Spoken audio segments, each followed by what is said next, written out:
It's your boy Roy Jones Jr. and right now you tuned into World Combat Sports.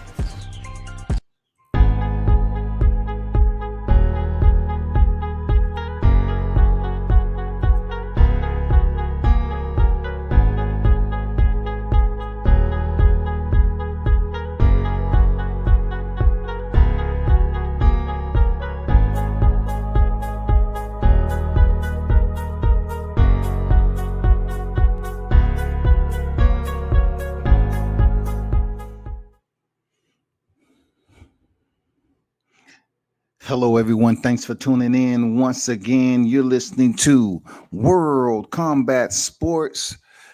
What's good on this weekend? Hopefully, everyone is doing absolutely great.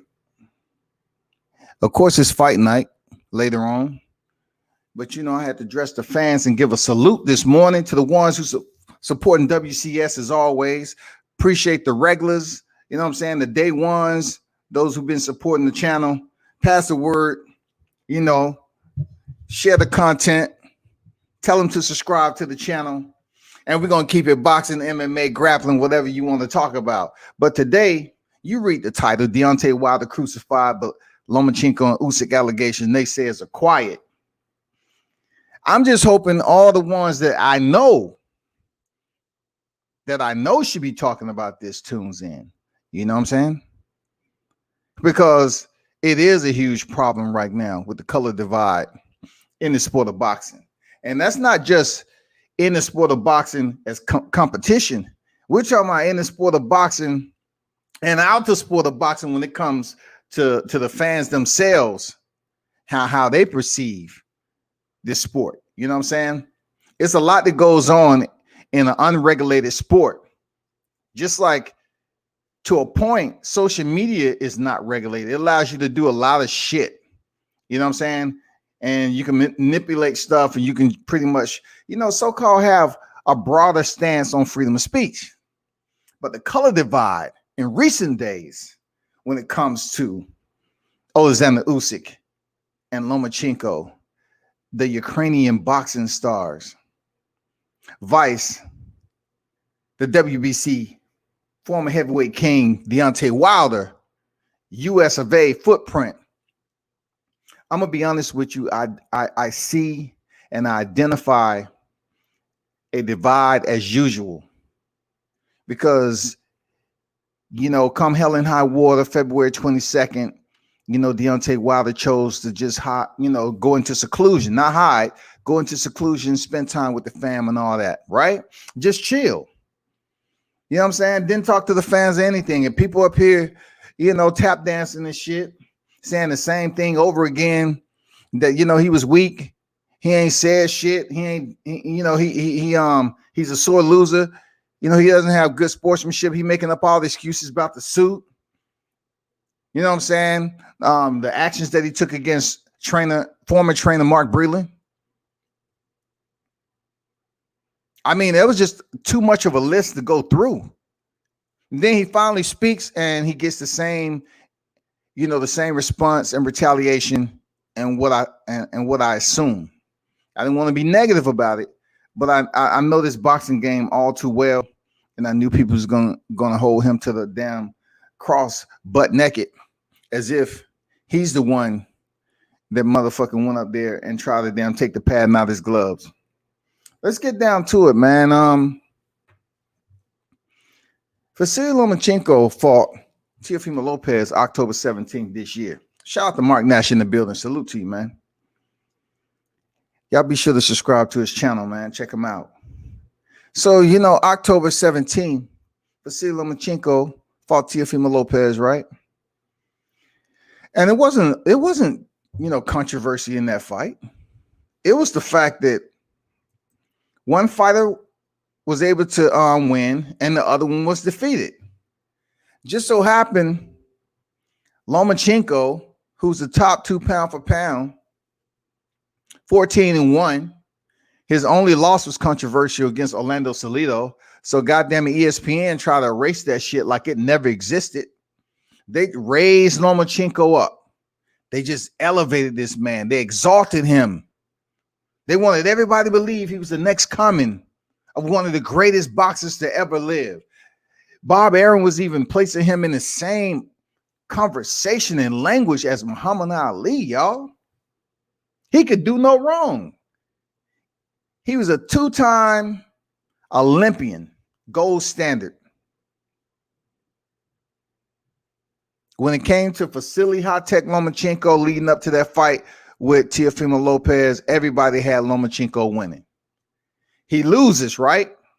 He loses the fight. Then it comes down to him going to the hospital bed, taking pictures, then complaining as of recent that all of a sudden it should have been a draw. All of a sudden, Lomachenko believes the judges were paid off. Nothing was in his favor that night. Lomachenko, always adored, enamored by the fans. All these individuals just on his side, man, just giving him mad love leading up to this fight. Where the fuck are you now, though? Why am I not hearing you speak up and hold this man accountable just as you did our heavyweight champ? And you know why I'm including Deontay Wilder in it? Because he was the one that took the blunt force of the outcry or the vitriol this week. I mean, this year in 2020. He did, because he came out and he mentioned the gloves. And we're about to get to some glove situations, right? A lot of people don't understand about what the glove is actually there to do. A lot of people don't understand that. But back to Lomachenko.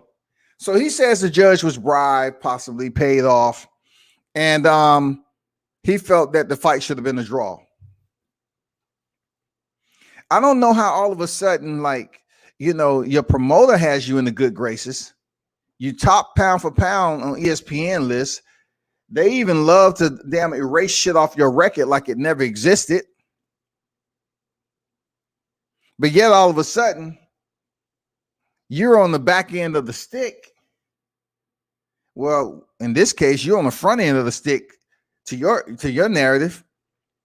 And the judges all of a sudden paid off. They're against you, Lomachenko.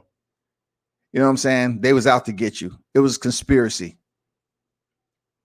But what irks me the most is the audience that was here, you know, reporting on the fight, reporting on sentiments such as this. They're not really voicing their displeasure with Lomachenko as much as we saw with Wilder. Because Lomachenko lost. Not only did he lose, he lost several titles with that. And it hasn't sat well with him since the loss. Let me read you a little bit on what I put down. They say Lomachenko thinks Teofimo feels that he got lucky last time because Loma was injured with the shoulder problem. Okay, excuses, right? Because this is the same thing we're talking about when somebody else wants to say they didn't feel right. Deontay said he didn't feel right. Lomachenko said he had a shoulder problem, but he still took the fight. Which one is it? You a warrior or you up here making fucking excuses? Because you could do no wrong. Like when you was at the damn stare down, you was good. You know, y'all didn't care about social distancing. You got right up in his face. You was good there, Lomachenko. As a result, the 23-year-old Teofimo won't want to face a healthy Lomachenko in a rematch and wind up losing. Additionally, Lomachenko is saying his fight with Lopez last October should have been scored a 12-round draw. Lomachenko says the B word, talking about something being bribed with the fight. Now, Lomachenko is 14-2, 10 knockouts, obviously having a hard time making sense of what happened to him that night, getting dominated by the bigger, faster, stronger, and younger Teofimo Lopez, who was able to get this done in his 16th fight. 0 defeats, 12 coming by way of knockout. So I have to, you know, send this message out there to not everyone, but for those of you that was, you know, all your butt cheeks are all tight, you know, you goddamn cinched your belt, put your shirt inside your pants and shit. Make sure you had enough oxygen. When Deontay Wilder said, hey, man, I wasn't feeling that good that night. It wasn't me. I just didn't feel myself. You know what I'm saying? Then JD's, mentioned somebody uniform. Y'all put it off on freaking Deontay. But Lomachenko, you lost the fight, buddy. You lost the freaking fight, except the fact that you lost it. More people should be reporting on that Lomachenko is out here complaining, whining, bitching, complaining when he was on top for so long. And when ESPN tried to erase his loss, he wasn't up here saying, no, I want to do it the right way. Please put the loss back up there because it's fair loss. It's fair loss. I accept it and I need to do better in a fight. Period. We need to hold him accountable.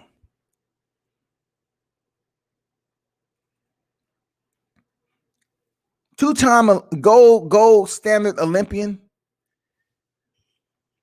vacated the motherfucking WBC belt for whatever reason. I mean, it seems like he was sitting on top of the world heading into the Lomachenko fight. You know what I'm saying? He was the A side. He got paid more. That don't seem like a bribe to me. I can see if they was trying to give you 50-50 Lomachenko, but no, you had it in there and you was good. Then you get into the fight and find out it's tougher. Damn, he's moving better than what I thought. Damn, this young bull, he's on his game tonight. This is when you're supposed to step up, and Teofimo Lopez did it. And I think in his heart of hearts, Lomachenko was kind of stifled a bit for 6 rounds. It forced him to change up the game plan. And when he changed it up, that shit didn't work. So I think in the first 6 rounds, he went to plan A and B. A and B didn't work.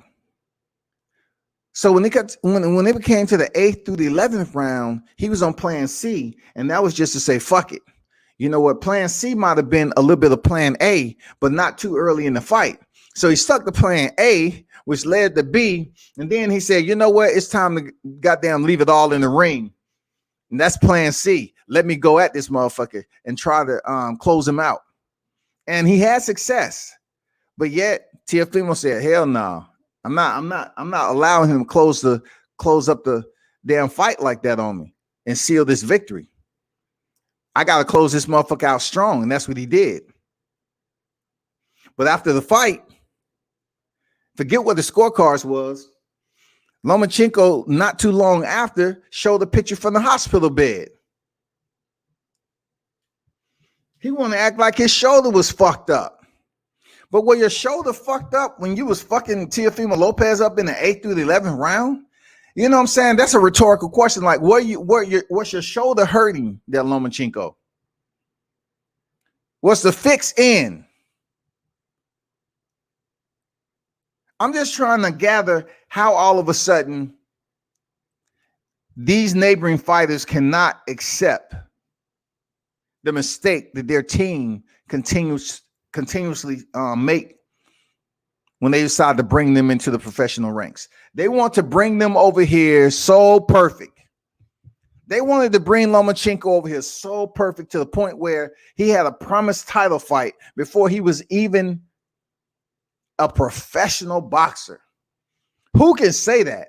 Like, this dude was promised a title fight for his first professional fight. Now, if you want to talk about somebody, setting you up, you might want to look at that second professional fight when you ran into Orlando Salido. They put you in there with somebody with all the experience he had. And I don't know. I don't know what the fuck your team was thinking. They must not give you the background on how some of these Mexicans fight. They get down and dirty. I don't know, but you found out the hard way and you failed. You failed. So you went into your third fight. You know what I'm saying? 1-1. And you was able to pick up a championship. But I really don't know why you're crying. On to your boy, Alexander Usyk. See, Alexander Usyk, I really cannot denigrate him as much as Lomachenko because he actually won his fight against Derek Chisora on the 31st of October, right? He actually went in there and won his fight. And as you see in my thumbnail, they're Ukrainian BFFs, freaking countrymen. You know what I'm saying? They're good friends with one another. Nothing personal. But once again, Alexander Usyk, he says that he doesn't believe that there was any padding in it was in Derek Chisora's glove. It was like very minimal padding. Right? So now we go back to what we was talking about and what I've spoken on several months back.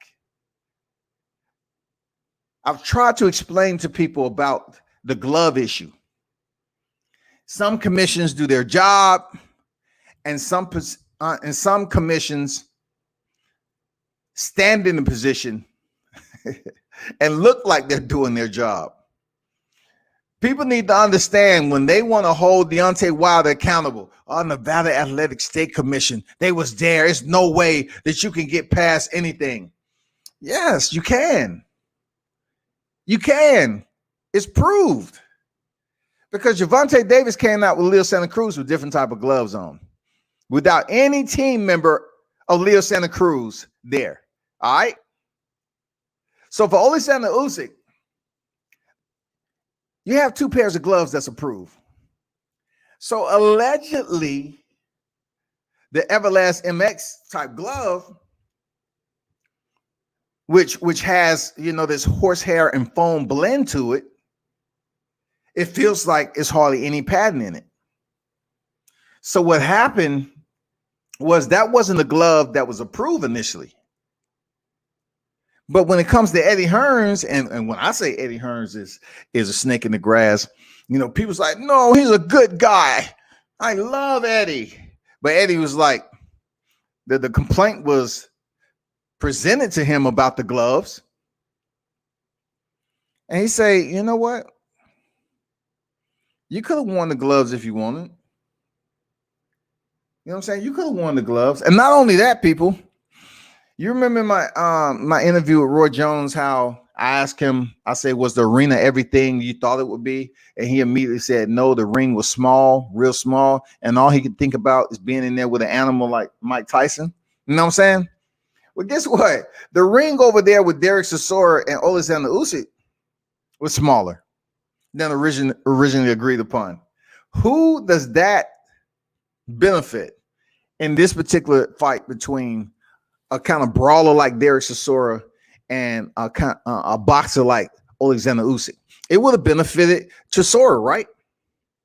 So the ring was a bit diminutive, and you know that really nothing you can do with that, because once the ring is up, it's up. They're not taking that shit down. This not a lawn chair we're talking about. This is a motherfucking ring. But Alexander Usyk wants to complain about the gloves. All right. He wants to complain about there being barely any padding in Derek Chisora's gloves. And then I asked myself, and I put my listening ears on, I say, damn, you know, there is a possibility of, you know, gloves not having the amount of padding in them that's beneficial to a boxer. You know, it's the opposition. It's possible, because when this shit was floating around about Deontay Wilder, people was like, oh, the gloves is fine. You're seeing things. And then, you know, we're seeing these screenshots of the glove, you know, having creases in them with barely any padding and stuff like that. And people are turning it down, and that's because they're temporaries. They just deny what the facts really are. Like, you can show a motherfucker something that's right there in their face, and just because they don't like the individual that's being advocated for, they would say, no, I don't see nothing wrong. Hear no motherfucking evil and see no evil. That is the normality that we go through every day when it comes to this boxing game. If you have certain individuals that support a fighter, they don't see shit wrong with them. They don't want to hear anything. They don't want to see anything. Do you know Tyson Fury wore the Everlast MX gloves in the first Deontay Wilder fight? And the gloves are approved, you know what I'm saying? Not everybody wears those gloves, you know what I'm saying? People always talk about the Floyd Mayweather and Marcus Maidana fight. You know, we always talk about that shit. Certain people use them, certain people don't. But within the sport of boxing, the gloves are approved. They're not illegal to to wear as a part of your attire in the sport of professional boxing. But Alexander Usyk says in his win, you know, his controversial win over Derek Chisora, his allegation is it was barely any padding. It pretty much takes me back to the Luis Resto and Billy Collins situation. But in that particular case, when Mr. Collins shook, you know, Resto's hand, and he's like, God damn, it's hardly any padding in these motherfuckers. Hey, New York State Commission, check those gloves. There's no padding in them. And they confiscated them right then.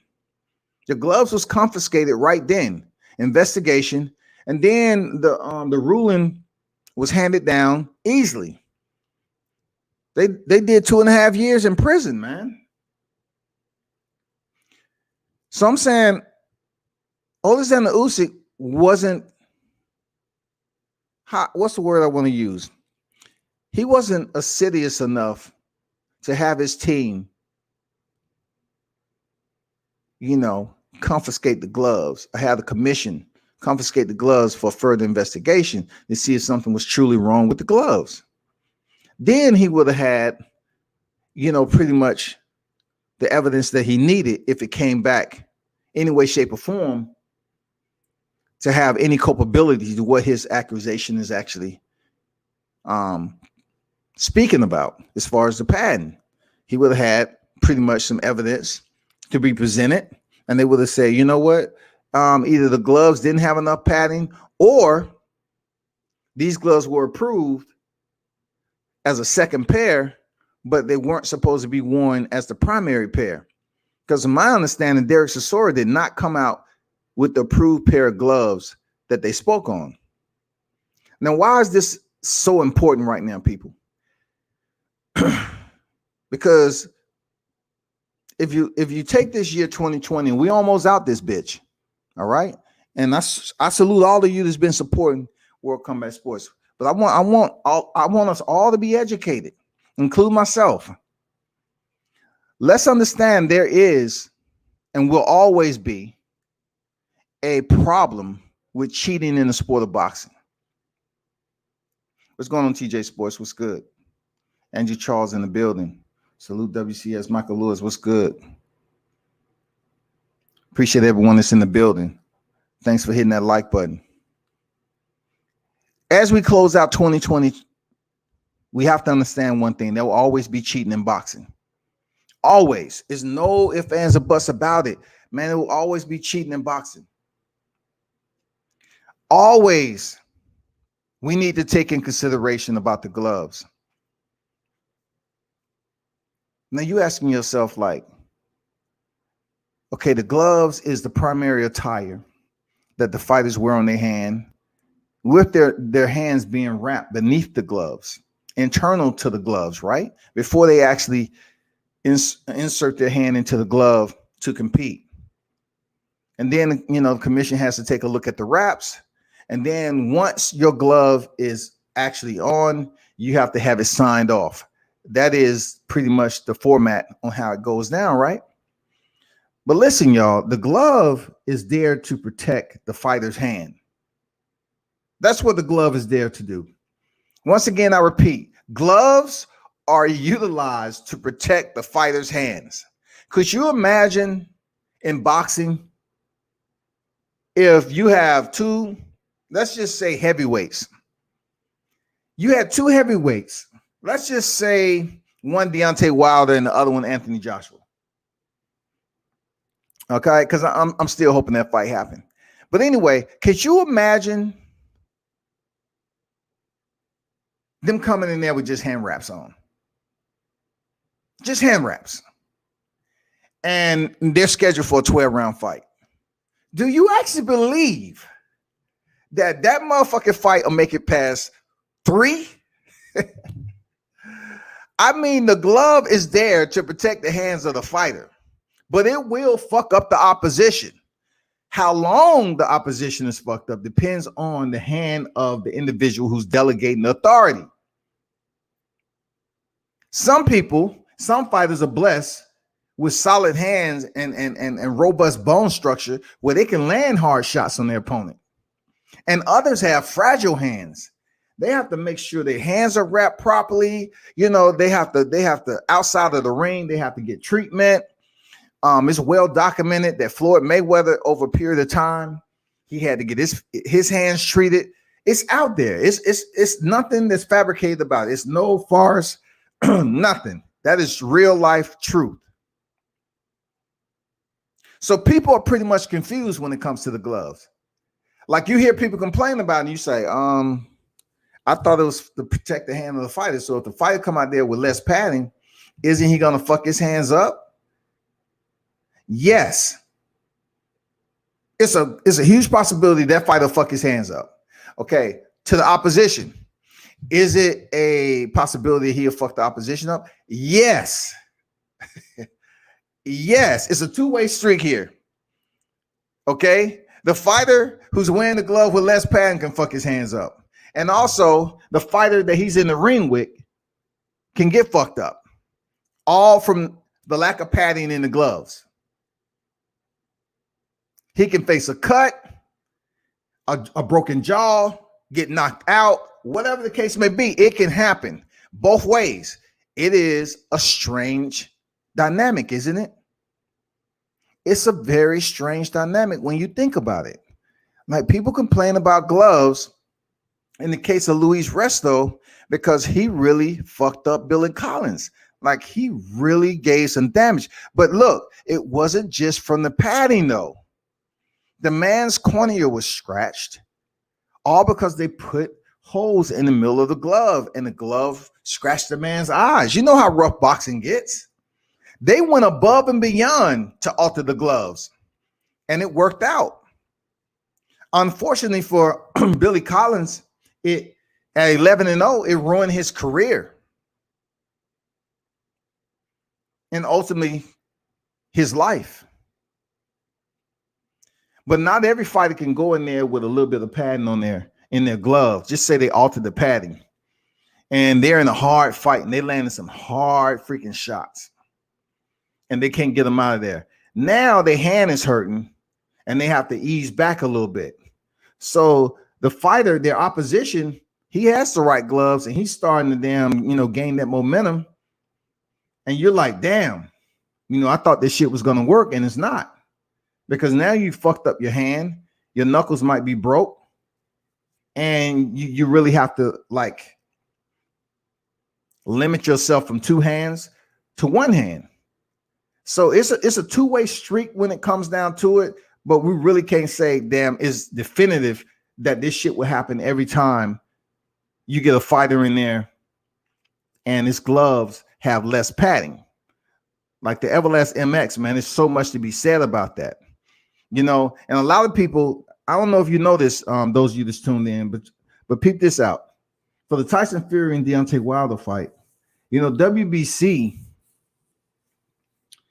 the gloves that the Paffin gloves is basically the Tyson Fury, the ones that Tyson Fury wore, is basically sponsored by the WBC.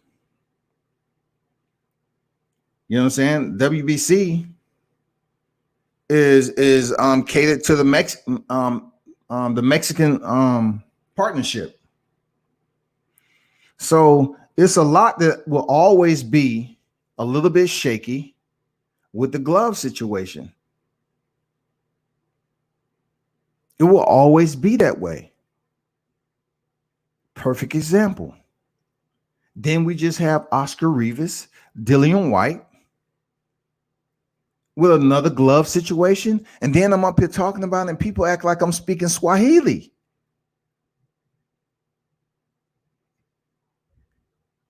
A lot of individuals I would encourage to just go to the amateur fights. You got to see the grimy bottom, the mud. You got to see the ground zero of boxing, and sit through an entire fight card. If you're media, you really have to. You can't just go to a fight. You have to see what's going on behind the scenes in order to understand that. Man, this is some shit I never thought would have took place. I'm serious, people.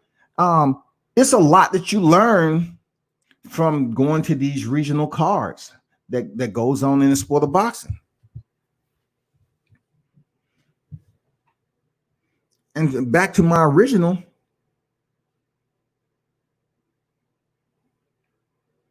Where's the accountability? Usyk, I bet next time he's going to do a better job with making sure that a glove issue is taken care of, because when those individuals had a torchlit parade going in on Deontay Wilder, who they said that the gloves was damn tampered with, it is a good possibility outside of Deontay Wilder that we've experienced some other individuals with tampered gloves. It's not too far-fetched, is it? It is. It's not too far-fetched. You just can't say just because Deontay Wilder lost in dominating fashion, we're going to basically zoom in all focus on that fight because we feel like he's making excuses. But Alexander Usyk, he wins, but he still say, damn, the gloves, I believe it was hardly any padding in those gloves. Eddie Hearns, he just want to brush it off like it's nothing. But still, the whole topic is he felt that the gloves barely had any padding. The same shit Deontay Wilder was saying about Tyson Fury. And people was up here acting like, nah, that's no way possible. Nah, man, he's just making excuses. He's just making excuses. That's what I was saying. That's what I was hearing over and over again. I'm like, damn, he making motherfucking excuses. That's what I was hearing. And then, Vasily Lomachenko, he just needs to get over that he has more miles on his body than his birth certificate tells the world. You know what I'm saying? His birth certificate might say he's a certain age, but add about 6 or 7 more years to that number because you chose to not understand the physiology of what boxing consists of. You cannot send a person in there to fight one half of the fight and you come in on the back half and you get credit for the entire fight. This is not baseball.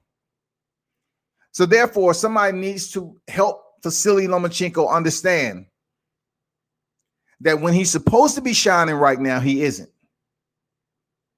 Because you chose to have close to 400 amateur fights, stay in the Olympics with a man fighting a boy until you thought it was the perfect time to come over here to the professional ranks.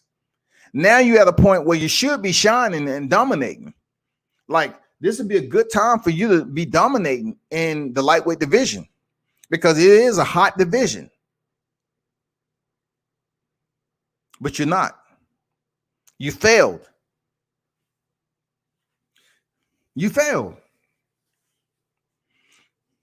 You allow the individual that has equal amount of fights as you there for Vasily Lomachenko on the professional ranks. Go in there and take your titles. An individual like Teofimo Lopez, that was his base, 135 was his first division. He actually picked up a championship. You a 3-division champion, and you allowed an individual with the same amount of fights of you to defeat you on that night because your body isn't able to perform consistently like you would think. Once you increase your competition, it's not going to be as easy for you. So don't sit up here and complain. Don't sit up here and complain about bribery. I don't want to hear the bullshit because them same motherfuckers who was up here damn vilifying Deontay Wilder about him actually telling you some shit that's coming out across the board about gloves, motherfucking shit that took place that night. Now it's not too far off the scale because now Lomachenko is saying what? Oh, the judge was bribed. The judge was bribed. No. Are we having a sore loser? Because I'm waiting for the energy to pick up. Why y'all motherfuckers ain't out here holding Lomachenko accountable for making excuses in his loss? Vasily Lomachenko lost more belts than Deontay Wilder. He's supposed to have been the top pound for pound. Why isn't he being held accountable? Just like y'all was damn crucifying and lighting motherfucking gas buckets and tossing that motherfucker every time the damn topic came up.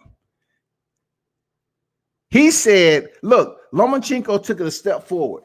There's really no proof of this, right? But Lomachenko took it a step further to say the judge, that it was a bribe. The bribe was in. The judges was bribed. We're talking about a fighter who I would say 98%,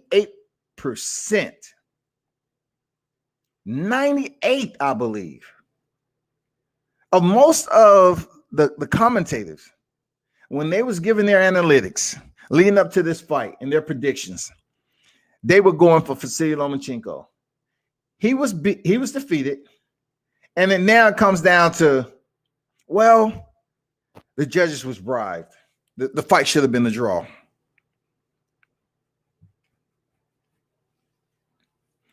You know what that says to me is that, Lomachenko isn't such a good sportsman after all.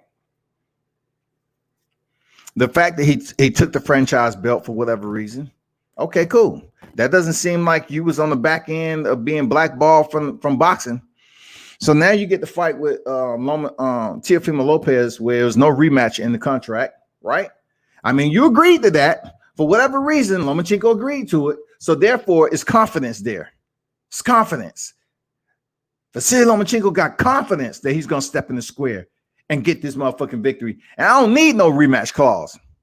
But now you want to talk about it? You want to say that you don't think Teofimo Lopez will take the rematch because he's not confident? But why you didn't put the contract? Why you didn't put the rematch in the contract the first time, though?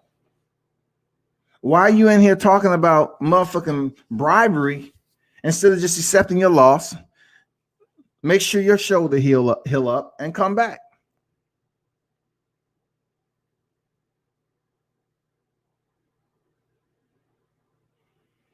I'm just saying. What's going on, Coach Chris?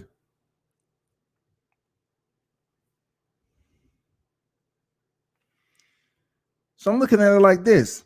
Where's all the voices? I just want to hear, that euphony a little bit. That euphony, that some of these voices that were the naysayers, that was, corralling in the circle with the damn mask on, vilifying my man Deontay Wilder, right?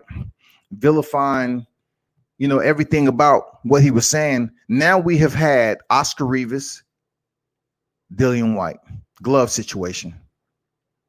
All right. And these are not new to boxing. We've had glove situations before. Now we have Alexander Usyk. Both him and Vasily Lomachenko are Ukrainian countrymen, Ukrainian boxing stars. Both of them fought in the month of October this year. Vasily Lomachenko the 17th and Alexander Usyk the 31st. Both of these guys have came out the fight. Vasily Lomachenko lost, and he said the judges was bribed, and it should have been a draw. Alexander Usyk makes the accusation that it was barely any padding. But you know what's the denominator between both of these fighters fighting in the same month is that both of their performances was marginal. They did not excel in their fight. A lot of people have been waiting for Alexander Usyk to step up the competition in the heavyweight division. A lot of individuals like myself has been waiting for Vasily Lomachenko or Vasil Lomachenko to step up competition. We've been waiting. So when both of them stepped in with better competition, and we know heavyweights is different than lightweight, but there was a step up. There was a step up fight for Alexander Usyk coming up from cruiserweight. We can't really add Witherspoon in there. So we got to give to Chisora, even though he has 10 losses. We really have to give him credit for being a step up fight for Usyk. He looked marginal. You know what I'm saying? In my opinion, he underwhelmed for all the hype. The man is fourth on the pound for pound list on Ring Magazine. You know what I'm saying? He's on the top pound for pound on ESPN. So I'm looking at it like there's a lot of motherfucking hype behind Alexander Usyk, who doesn't have any belts.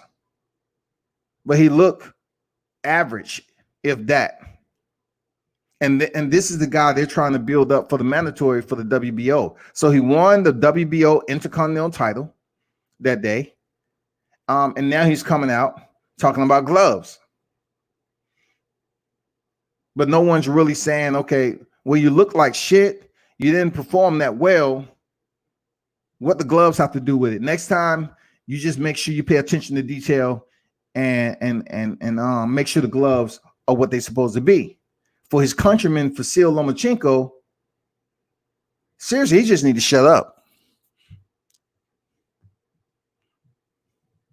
He just need to shut up because it's a lot of variables that you was just on some other shit leading up to that fight.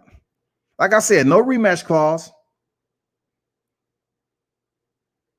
Teofimo Lopez negotiated from 1.2 to 2 million. He went in there and basically placed your mindset in pause.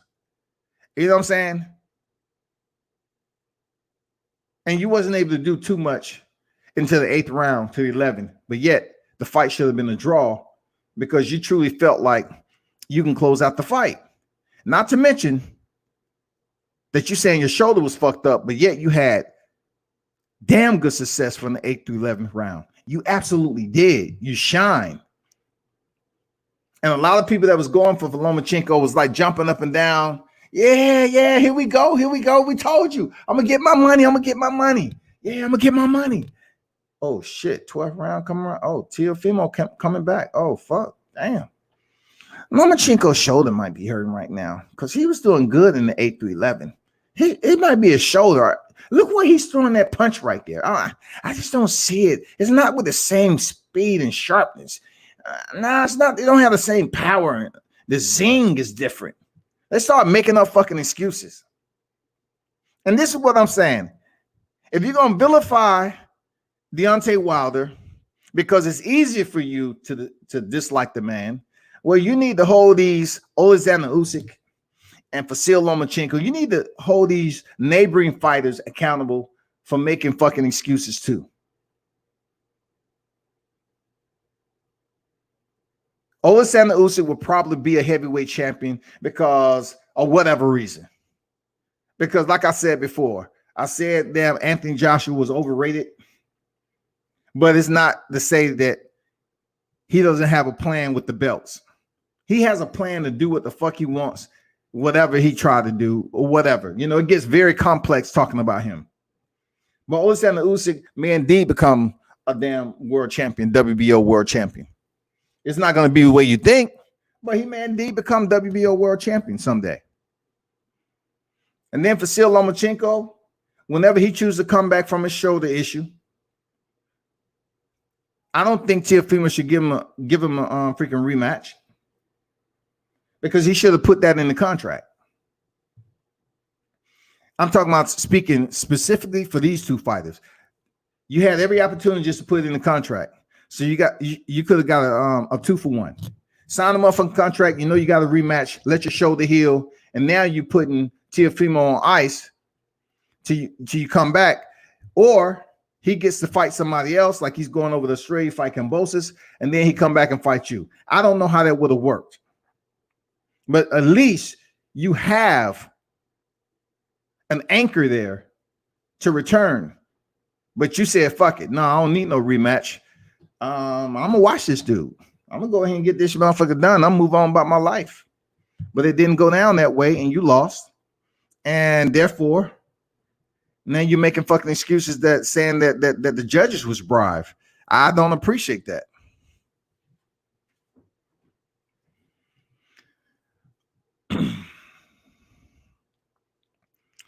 Chris said Loma is a hype job, the biggest hype job since baby Joe Messi.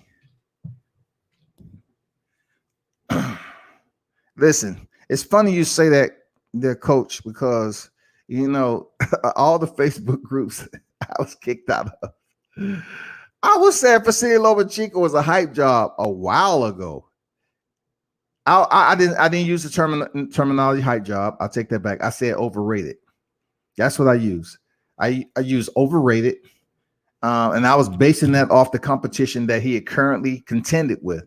That's it. That's what I was basing off of. And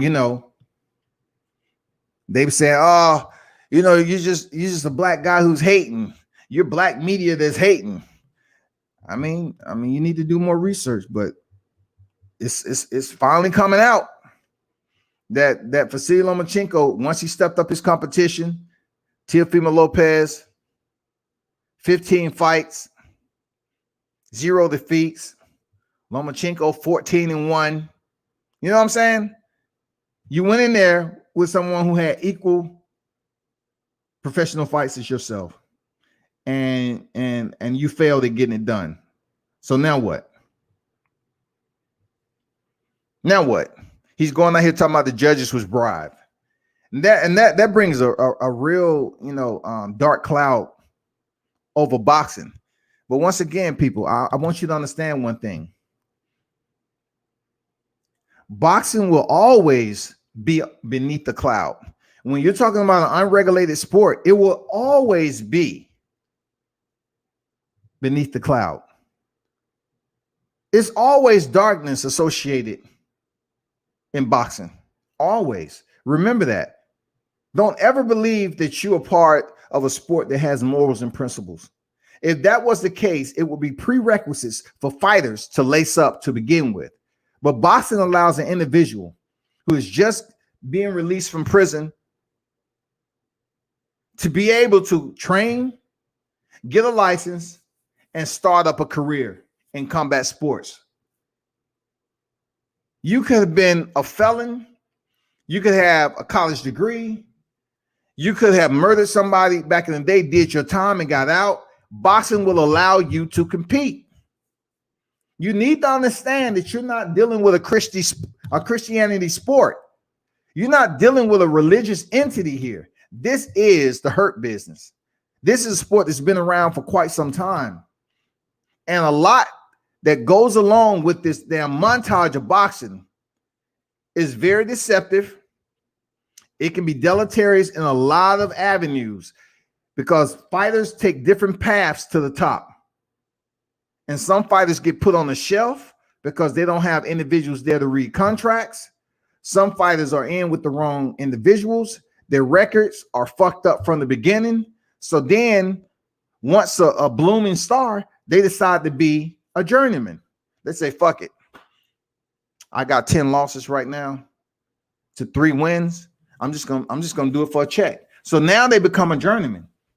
And in between that, they're able to pick up some wins and they're able to pick up some losses, but yet they're getting paid. I'm just keeping it a hundo, right? Boxing will always be that sport. The individuals who support boxing will pretty much some in a certain slice of the pie will have integrity for the sport. All right. And then you have those in another slice of the pie that pretty much understands what boxing is about. And they just treat it like the hoe it is. Seriously, they would treat it just like it is. Like, boxing is not a pretty sport. It's a dirty, grimy entity that allows people to make a living. Don't expect me to treat it any better. Boxing fucks people over all the time. That's how some people treat it. So know within yourself, like when you're speaking about these boxers, don't try to make the sport so glorified. But then when shit pop up like glove situations, individuals being lied to, stepping in the ring that you didn't agree to the size, equipment not being the way that you agreed upon. You're supposed to have on glove A, but your opponent's out here in glove B. No one from your team knew about it. Certain individuals drinking out of different water bottles. I mean, it's a whole lot of areas that an individual, a team, or a fighter can get over on the sport of boxing.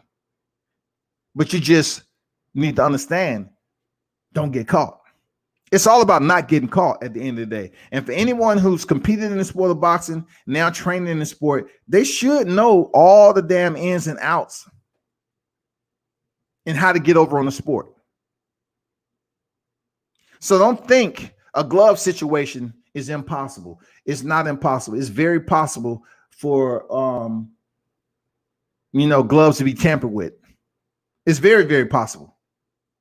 But unfortunately, at this day and time in this society, people are looking at certain individuals and they may despise them and they say, I don't believe nothing that nigga say, man. Fuck that, man. And that nigga, man, fuck him. I'm glad he lost, man. I ain't like him anyway. He can't box, man. He ain't doing shit, man. I hate that motherfucker, dog.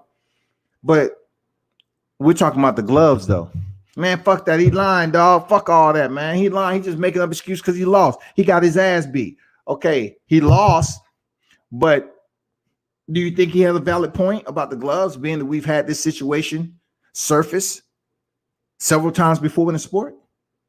Yeah, man, it's possible, man. I just don't like that motherfucker, dog. Fuck him. That's what people do.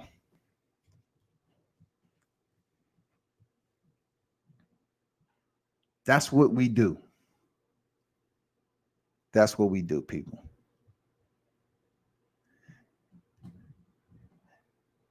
King said Loma didn't fight the first 6 or 7 rounds. Man, I agree with you, man. We know that motherfucker didn't fight the first 6 or 7 rounds, but he coming out here talking about the judges was bribed. So I'm saying, like, did you fail at executing your game plan, or were the judges bribed? Y'all need to damn ask those questions too when you're reporting on them. Like, goddamn, pick Lomachenko, 135 pound, and put him on the grill like y'all did Deontay Wilder, man. Ask this motherfucker, like, what are you talking about? What proof do you have? Please present it. If you have proof, present it. Because that's what I was hearing when it came to all the allegations that Deontay was making. We had the Dillian White, Oscar Rivas. He said the glove situation. Then we had the B sample disappear from Dillian White. No one really talks about that shit because it's UK fighter, right? No one really talks about that shit. B sample disappeared, glove situation. No one really want to talk about it. And then Lomachenko Usyk come out and say, damn, I don't think it was that much padding in Derek Chisore's glove, but he won the fight. So individuals not going to talk about it too much because he won the fight. He won. It looked like shit, but he won. So they say, you know what? He won the fight, but he's just making a point. He didn't feel like it was too much padding in there, but he won the fight. Now, for Vasyl Lomachenko, he's different. Because this guy was the prima donna of motherfucking boxing to a point. Because this guy got he was able to get the franchise belt. He was top pound for pound. The man had a halo so bright over his head, he could do no wrong. An egg weight could drop out of Vasyly's glove and they could say, oh, toss that over here. What's this about? Why? Somebody check the glove. We apologize there, Vasyly. We didn't know.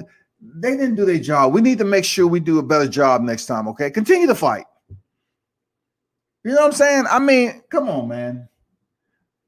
They had so much love for Vasyl Lomachenko that he could do no wrong. Now, all of a sudden, the horse is being put out to pasture, y'all. They are moving on to the next best in the lightweight division. And that's how the sport works. It's always a rotation. There's always a damn, I don't want to say chain of command. Let's say pecking order. There's a pecking order. There's a pecking order when it comes to boxing. And that all depends on your wins, you know, and how you're looking. I don't like to use prime because I don't believe in it. I mean, because everybody, their body is different. The wear and tear is different. The speedometer is different. So I really can't. I really don't like using prime. I always like to use competitive edge because you see older fighters that come back, you know, and it's able to stay in the game for quite some time. Look at Archie Moore. It took him forever to win a world championship. You know what I'm saying? He was older when he won his championship. Look at freaking George Foreman when he came back against Michael Moore. I mean, look at George Foreman, man. I mean, yeah, he was way past what people consider his competitive edge, but he still was able to get the belt. Look at B-Hop. I mean, several people that's able to come back and do good things. But I think right now, Vasily Lomachenko is on the downslide of his career. He may not want to face it and acknowledge it, but I don't see him getting any better. His skill set, in my opinion, it still seems like he's in the freaking amateurs. You know, he wants to land all these punches against those, you know, lower tier opponents, and he looked great. But now he's getting up. He's basically advancing up to the higher tier, and the opposition is much faster, stronger, smarter. And he found out that the same moves he was basically getting away with and executing flawlessly on the lower tier is not that easy. It's not that easy. So he's puzzled now. He can't get any better. Lomachenko cannot get any better than where he was at Teofimo Lopez. Now, I'm not saying he can't perform better. I'm saying as a boxer, he's not going to get any better. That man has a lot of miles on his motherfucking body. Because boxing, if you're the fighter, you have to fight. You ain't back in the dressing room saying, hey, man, go do that shit, man. Hey, give me a good lead, too. All right? Give me a good lead. Put away some rounds, man. I want to come in there, man. I want to show out. I want to close down the motherfucking house, dog. So give me, you know, put 5 rounds away, man. Do what we taught in the gym, what we trained in the gym. You'll be all right. No 10-8s, all right? No motherfucking 10-8s. We're gonna cut your pay. If I go in that motherfucker and I have to come back and win back because you got 2 10-8 rounds, man, I'm gonna be fucking pissed. Don't do that shit.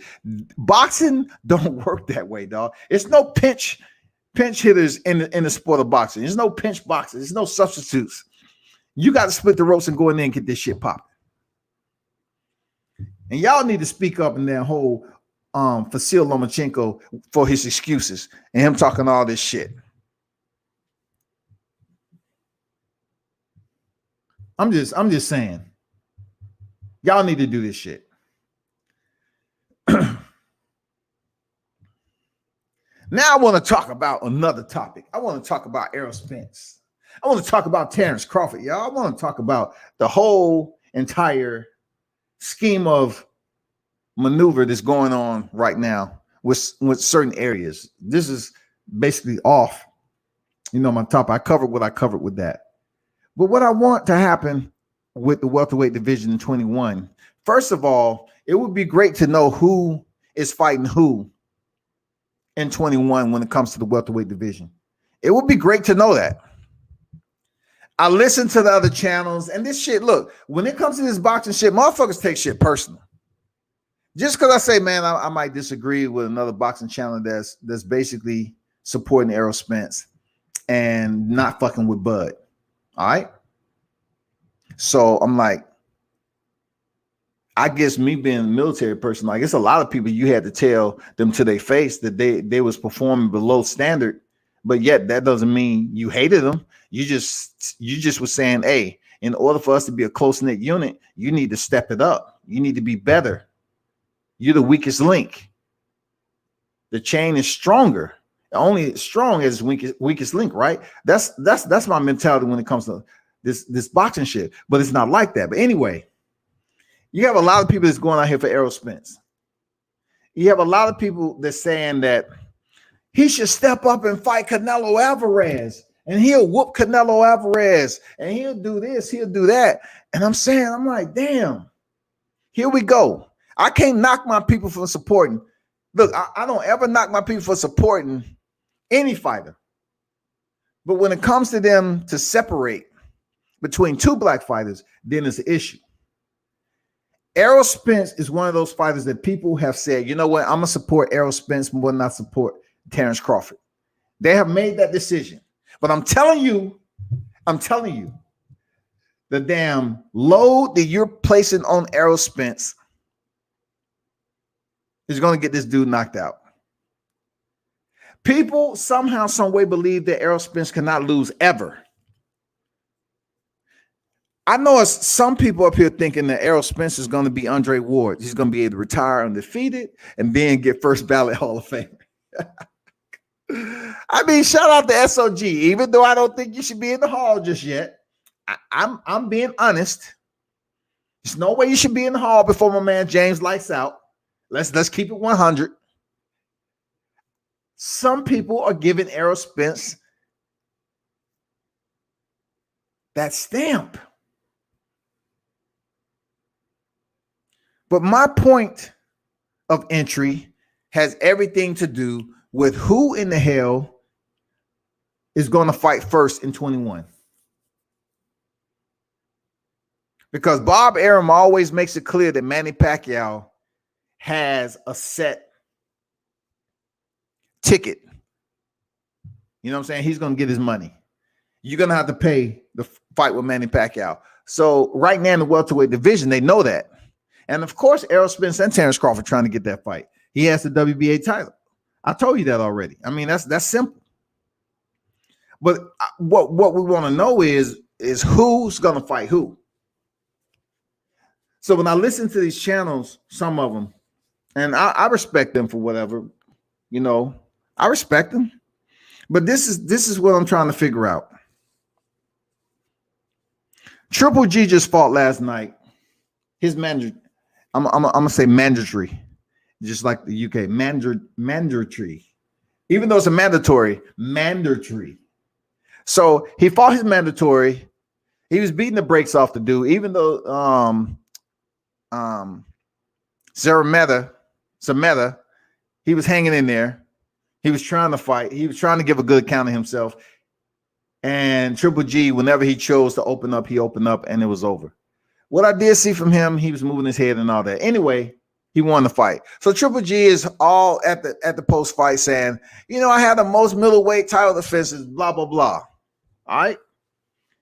When it comes to Errol Spence, what is going to be his accolade at his defining moment once it's all said and done in the welterweight division?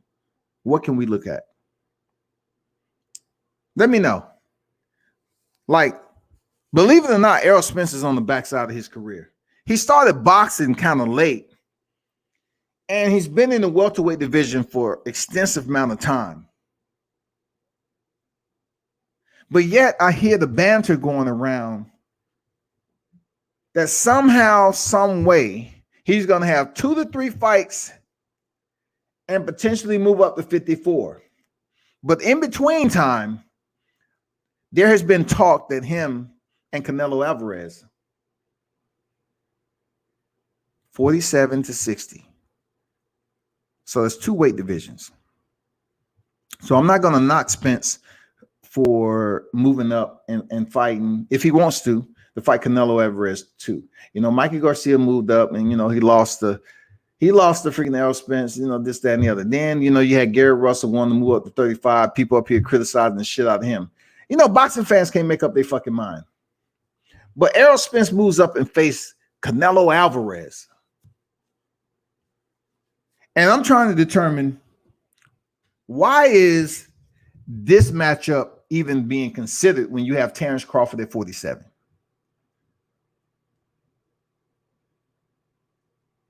You still have Terrence Crawford at 47. So you say you're going to fight Terrence Crawford sooner or later. So I'm curious to know if you're going to fight him before or after Pacquiao. That is the dilemma that Errol Spence has. Because like I tell you before, no one is defeating Terrence Crawford before Errol Spence steps in with him. Sean Porter isn't. I know y'all are hoping Sean Porter goes over there. Sean Porter is not defeating Terrence Crawford. Believe it. He's not. I like Sean Porter. No one is taking the WBO strap off Terrence Crawford before Errol Spence gets it. Get in there and fight Terrence Crawford, rather. So is Errol Spence going to take the risk and say, you know what, let me get Pac out the way and then go for all the marbles? Because it's a good paycheck. He has the money in the bank because he will defeat Manny Pacquiao. He put the money in the bank with Manny Pacquiao and then go over there and basically a 50-50 fight with Terrence Crawford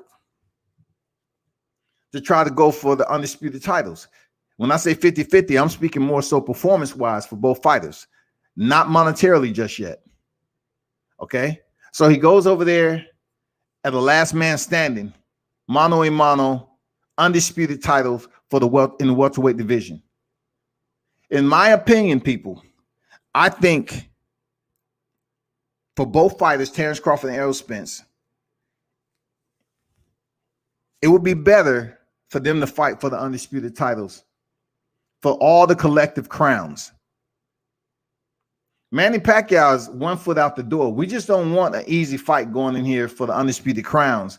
And people's like, you know what? I'm going to watch it because it's Manny Pacquiao, but he's not going to beat Errol Spence. I'm going to watch it because we know Errol Spence going to win, but this Manny Pacquiao, Errol Spence. I don't want that aura. I want that motherfucking electricity. I want the press conference to be motherfucking Jermell Charlo and Tony Harrison. I want that motherfucking disrespect. I want that energy. Now we here. Now we here, hey, this is it. Terrence gonna talk his shit. Errol's gonna talk his shit. It ain't gonna be no motherfucking, I don't know why you sitting over there at that table. Nobody invited you. Yeah, they did, motherfucker. This is our press conference. Oh, okay, Derek. Damn, you didn't tell me that. This is a press conference. Okay. So, well, you know, I'm gonna go in there, man down. That's what I'm doing. Get man down right there, man down. Ain't no motherfucking man down. Barely even say the motherfucking word man down. You know what I mean? Knock nobody out in the wild, goddammit. The fuck you talking about, man down? I want to see Errol Spence, Terrence Crawford for the undisputed crowns, man. It could potentially be one of the bigger fights in boxing as far as PPV wise and everything. It would be very good for the boxing public, and I really want to see it. Of course, I have Terrence Crawford defeating Errol Spence Jr. But for the life of me, I just don't understand why people are just putting him amongst the greats already. And he's a two-time world champion. Like his resume doesn't even ignite that greatness talk. People, please let me know in the live chat. What are we talking about? I've had somebody say, well, you know, Ndongo, that was his first time, you know, fighting this in the United States. If we're going to talk about fighters fighting first time in the States and they're holding a legitimate world title, we should take the opportunity to identify Anthony Joshua also. What's going on, Alexander? What's good? Salute to you. I'm going to get back to you, TJ Sports, and you're absolutely right. He is a bigger name. Absolutely. And it's a money fight. You're right.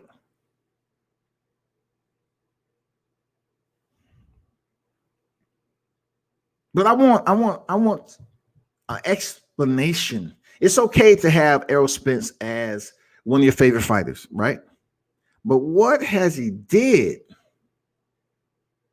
If you're going to say that Terrence Crawford defeating Julius Ndongo didn't mean nothing because, you know, he hadn't fought nobody in the States. Well, same thing can be with Anthony Joshua. He lost to Andy Ruiz and won his title back. No one was saying, oh, well, this is his first time in the United States. He ain't fought nobody. No, they in the heavyweight division, they were saying he fought people. There really wasn't anyone. But just because it's over there in the UK and they felt Klitschko was on the list, it was all good. We have to let that narrative die down. Serious. when a title is on the waist of a neighboring fighter, and they come over here and fight for the first time, whatever the case may be, you can't dilute and say, well, they ain't fought nobody. That was the first time they're fighting somebody in the U.S. And this is my response to that. So what? They haven't fought nobody in the U.S. because every time we turn around in the U.S., they're talking about it's a bunch of bums. Over here in the U.S., that's all you hear. Oh, so-and-so ain't shit. Who they fight? So it can't be, oh, you need to fight somebody over here in the U.S. Who? Because this is a perfect example. For me, I'm holding me accountable. I'm looking at Errol Spence's record, and people are hailing him as this great. And he has Danny Garcia, who is known not to show up to the party in the welterweight division, but he is a 2-division champion, right? Okay, kudos. So you take someone like Danny Garcia, who they have said over and over again he was a cherry picker, and took 2 fights before he motherfucking stepped up to the welterweight division, faced Paulie Malignaggi, and finally fought for a vacant title. But then again, if we look at him in the lower division, the junior welterweight, right? He fought Amir Khan when Amir Khan was already knocked out before. He was able to become unified world champion. Okay, cool. But does that make Errol Spence any better from defeating Danny Garcia? In my opinion, it don't. It doesn't make him any fucking better, because you know the equal grading point of Errol Spence is that he has Sean Porter and Danny Garcia on his resume, and both of them have failed short in getting the job done in the welterweight division. But yet they're still considered the top 2, the top tier in the welterweight division. You know what I'm saying? They're not undefeated. But when you look at Terrence Crawford and he defeated Jeff Horn, we got people up here still using, well, Terrence Crawford, he could have went the IBF route and became the mandatory. Stop with that shit. Stop saying that he could have went the IBF route. When that man came up here from undisputed, why would he lower his standard and wait on Errol Spence, who wasn't even trying to fight Terrence Crawford? He was telling him to get a belt.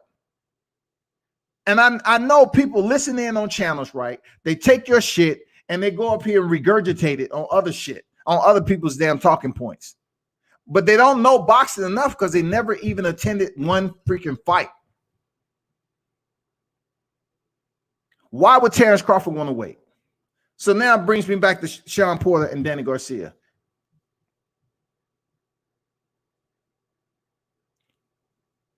The only positive aspect that you can extract from Errol Spence fighting Sean Porter was for the WBC title. That's it.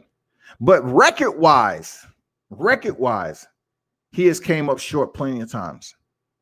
Danny Garcia has came up short many times. So now you have Sean Porter, Danny Garcia. Who is next for greatness? Are we considering Danny Garcia a first ballot Hall of Famer? Are we considering Danny Garcia a great? Are we considering Sean Porter, the former IBF, former WBC champion, a great? We're not talking about good guy, because look, it's proven that good guys can get in the Hall of Fame too. Just ask Chris Webber. Hey, just ask Andre Ward. Good guys can get in the motherfucking Hall of Fame. But are we considering the good guys when we look at Errol Spence? Because I just don't understand why the hype is so much. Like y'all would sit up here and say, no, Terrence Crawford, he ain't great. But yet he has an undisputed title to his resume. And then, Julius Ndongo, he didn't fight nobody over here, man. It doesn't matter.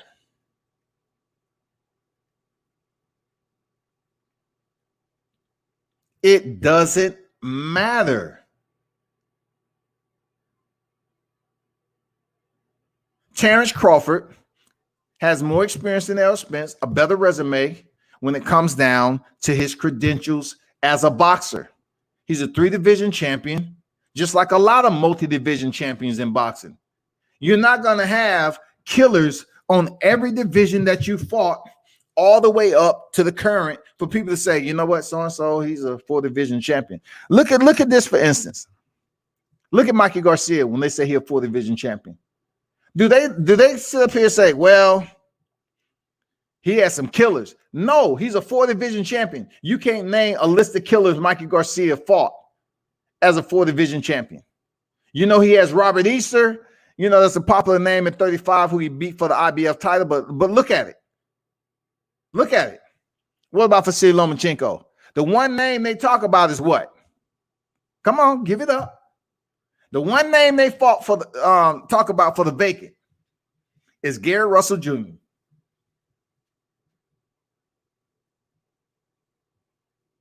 What I'm trying to tell you is that when it comes to Terrence Crawford, people selectively ignore the fact that there's other multi-division champions that you just can't go from division to division to division and name the champions that they defeated to pick up a strap. And you say, oh man, so-and-so was a killer.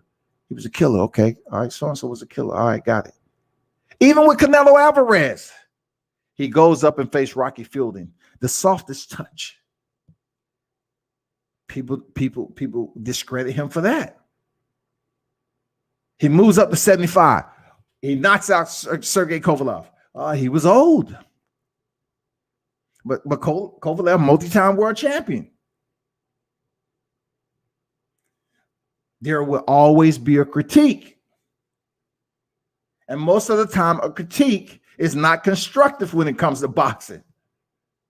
So when it comes to Terrence Crawford, man, y'all got to show him his love that he was able to do what he was able to get accomplished what he was in the amount of time he did. He is a legitimate 3-division champion. I hope he moves up to 54 before it's all over with. You know, Errol Spence is talking about moving up to 54. But back to TJ. TJ has mentioned that Canelo is a money fight. All right. Of course, we understand that wholeheartedly. We understand that Canelo Alvarez versus Errol Spence is a money fight. So you're taking the fans of Canelo Alvarez and whatever fans Errol Spence has. Does Errol Spence has the selling power outside of Texas? Does Errol Spence has the selling power? Will he have the selling power if he's not able to look any better than he did against Danny Garcia when he faces his next opponent, whoever that may be, Manny Pacquiao or Terrence Crawford?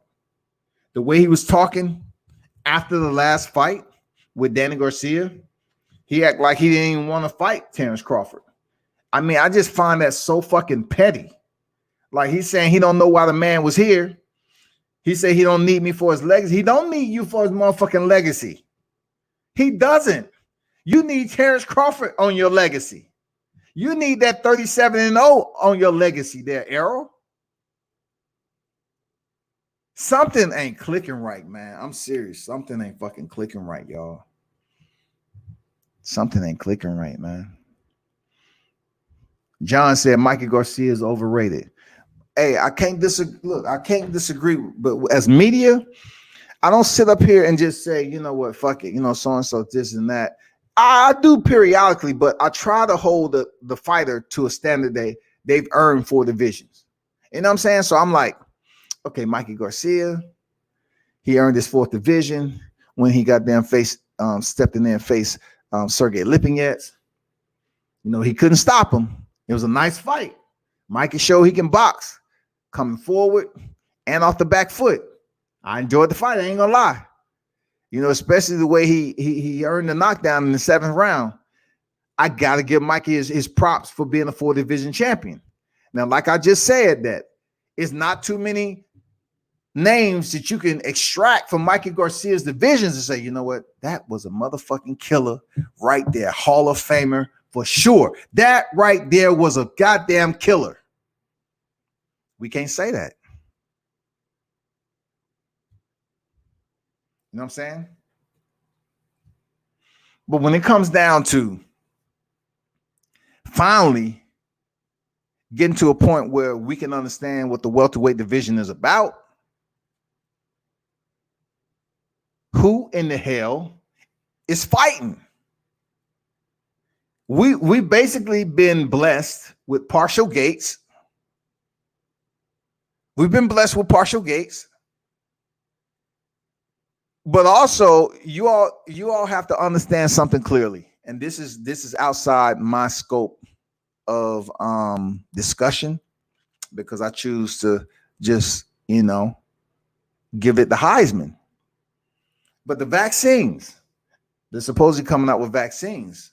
But also, from what I'm seeing, they out here faking the funk, a pump faking, so to speak, of motherfuckers having retractable needles and shit and water in that bitch. And they're not even goddamn shooting anybody up with the vaccine in certain areas. That shit was on TV. They're up here pretending to give people vaccines with these needles. And there's nothing in the needle. It's a retractable needle. This, all that to say this. We had partial gates. So in 21, the number is going to increase. All right.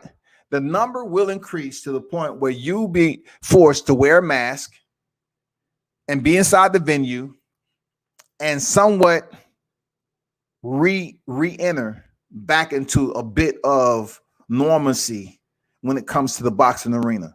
Now, of course, it's going to take a while for NYC to make this shit happen. I mean, they took it. They was hit hard. It's going to be a while. Also, from what I'm hearing about Vegas, certain parts of Vegas has returned back to lockdown. But overall, in boxing, there are going to be areas that we're able to attend boxing matches that's going to have a larger gate than 2020.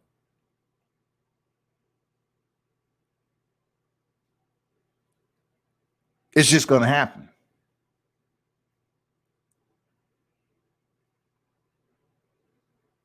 But my primary question is, who is Errol Spence going to fight first?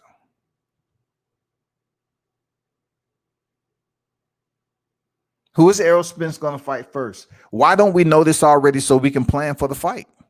It's going to be sometime close to mid-year. Let's say April. Let's say April, May. Errol Spence should be back in the ring.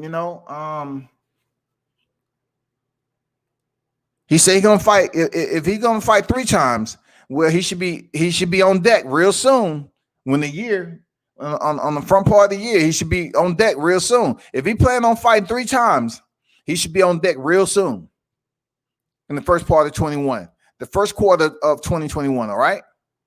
Whoever that may be, I'm just curious. I don't want to see Carlos Ocampo again.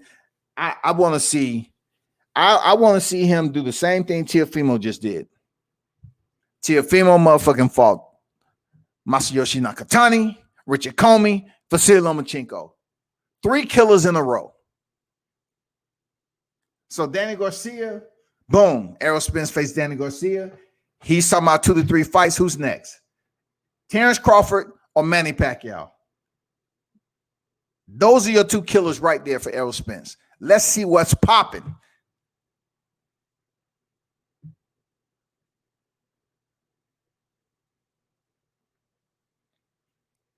I disagree. I mean, it makes him, as far as money, the face Manny Pacquiao, either next or at the end. But I don't think Errol Spence and his team has enough confidence to face Terrence Crawford first. I don't think they have enough. I don't think they have that confidence to face Manny Pacquiao, after Terrence Crawford. I don't think they have. I don't think they do, man.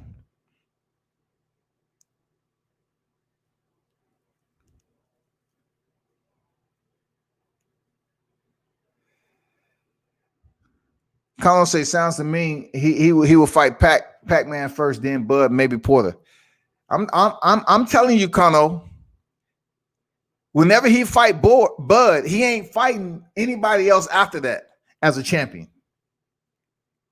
Errol Spence is not beating Bud Crawford. So it's all about what he want to do. If he want to fight Manny Pacquiao first to get the check, that would be the smarter move. But his final big check at welterweight would be with Terrence Crawford. Man, I'm telling you, y'all need to bookmark this shit. Don't say I didn't tell you. Bookmark it. I know it sounds like it's partial truth. This is not partial truth to anything. I'm just saying, me, whenever he fight Terrence Bud Crawford, that would be his last big check as a champion at welterweight. The good thing about it, he can continue to go on and box and move up to 54. He would have came close to unifying the welterweight division, but that's going to be it, because I don't see him saying, you know what, for my third fight in 21, I'm gonna have a rematch with Terrence. A huge challenge for Errol Spence.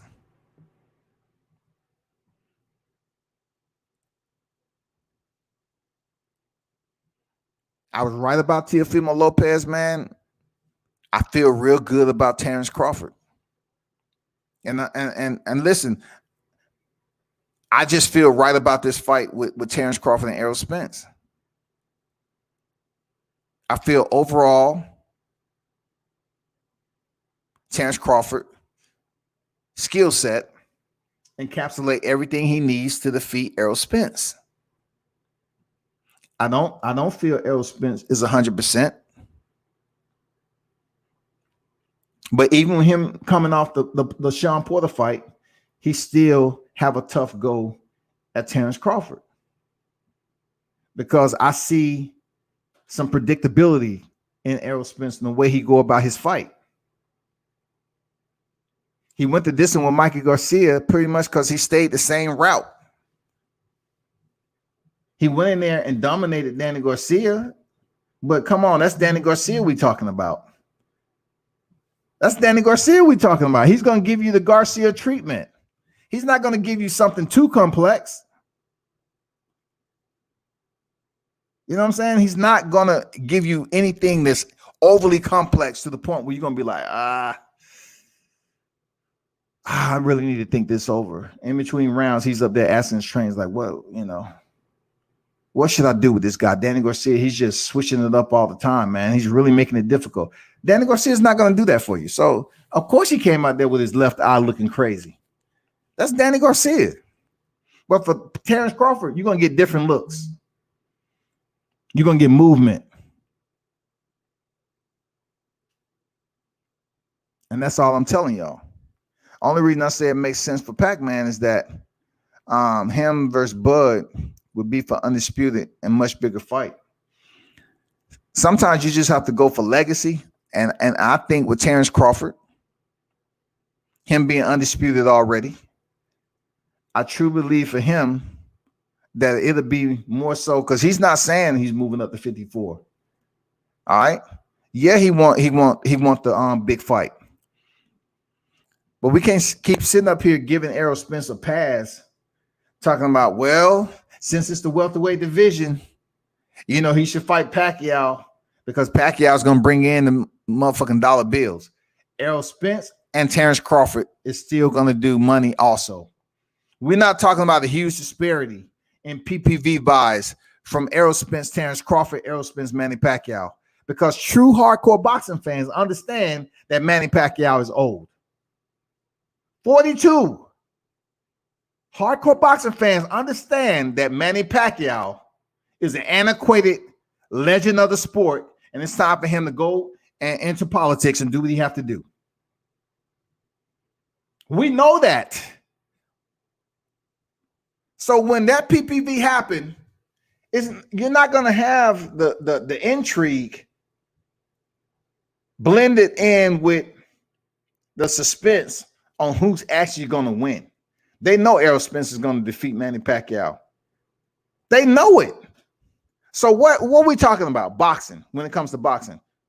are we just talking about now all of a sudden it's all about money that we're not actually being able to receive a stipend off of for our favorite fighter? Now we're going to make it about something monetarily other than performance. I mean, it's kind of fucked up to think that people just want to say, oh man, we want Errol Spence to go in there because, hey, let's live vicariously through Errol Spence. He's going to make more money with Pacquiao. But I thought this was about undisputed. So if it's about undisputed, why aren't we advocating for Errol Spence to face the tougher out of the two? Terrence Crawford is tougher out of the two than Manny Pacquiao. Errol Spence knows that. Terrence Crawford is the tougher opposition out of Manny Pacquiao, and Terrence Crawford and Manny Pacquiao for Errol Spence to face to further tie up his goal of being undisputed in welterweight division.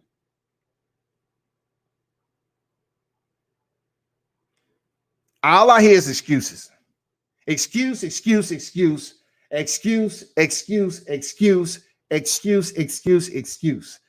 Errol Spence knows that Terrence Crawford is a tough fight for him. I'm not denying the fact that Manny Pacquiao is a better fight when it comes down to stepping in there with a legend and putting somebody on your resume that you need. Of course, they're going to cater to the Filipino. We see a lot of that. They're going to cater to the Filipino fighter, Manny Pacquiao. Errol Spence wants the paycheck. He wants the money. And then he's going to freaking cash out with Terrence Crawford. How many people in this damn live chat think Errol Spence is going to have an easy go at Terrence Crawford for the undisputed? It's a bigger fight if Bud and Spence fight for undisputed. But see, if what I'm getting a lot of is people want Errol Spence to go in there and fight Manny Pacquiao for the check. Most of the language that you hear from people when it comes to Errol Spence and Manny Pacquiao is more money. They don't really put it out there that, oh man, that'd be a tough fight for Spence. That's where I'm getting at. That's what my generalization is. That's what my focus is. I don't get that response. I don't hear people saying, you know what, that's going to be a tough fight for Spence. All I hear is money, money, money. You know what I'm saying? That's all I hear. Money, money, money. But when it comes to Bud Crawford, what do we hear? They know this shit's going to be a tough fight. But the narrative is, well, Bud, he wants 60-40. They try to make it about money to take off the interest of it's going to be a tough fight for Errol Spence. It's going to be a tough fight for Bud. They take it away. You know what I'm saying? The language sounds somewhat the same dealing with money, but it's more so to devalue Terrence Crawford and then hype up freaking facing Manny Pacquiao. So for Manny Pacquiao, the bag is right where it need to be. That's where we need it. He's going to make a whole lot of money with Manny Pacquiao. But then when it comes to Bud, you know, he don't want to fight Errol Spence because, you know, Errol likes 60-40 and Bud say, you know, if the 60-40 is going to be for me, not him. And he ain't really trying. They're trying to come up with all the excuses. But you know what they're not saying, though? A lot of these people are not saying performance-wise that Errol Spence will go in there and defeat Bud. They're not just giving that right off the rip. They're leaving that out of the topic, the talking point, because they know that's a damn tough fight for Errol Spence. But so they want to boost up the bullshit with Manny Pacquiao and just say it's all about the money. No one's giving Manny Pacquiao a chance to win. This is not Keith Thurman we're talking about.